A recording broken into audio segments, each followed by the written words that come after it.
ગુજરાતમાં ટેકાના ભાવે રેકોર્ડ બ્રેક મગફળીની ખરીદી અત્યાર સુધીમાં 10 લાખ મેટ્રિક ટનથી વધુ મગફળી ખરીદાઈ। 2,98,000થી વધુ ખેડૂતોએ મગફળી ટેકાના ભાવે વેચી છે। ખેડૂતોને 5,172 કરોડનું ચૂકવણું પણ કરવામાં આવ્યું છે। ખેડૂતોને ખરીદી બાદ તુરંત જ ચૂકવણું કરવામાં આવ્યું છે। 8મી ફેબ્રુઆરી સુધી ચાલશે મગફળીની ખરીદી। ત્યારે 25,500 ખેડૂતો પાસેથી સોયાબીનની ખરીદી કરવામાં આવી છે અને ખેડૂતોને 210 કરોડથી વધારેનું ચૂકવણું પણ કરવામાં આવ્યું છે।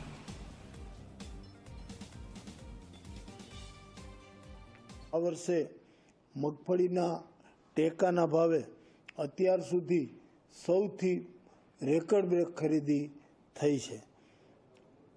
વાવેતર કરે એ પહેલાં ટેકાના ભાવ જાહેર થતાં ખેડૂતોએ ખરીફ પાકોનું ભાવ જોઈ, ટેકાના ભાવોની જાહેરાત જોઈ અને વાવેતર કરેલ એ વાવેતર રેકર્ડ બ્રેક વાવેતર હતું।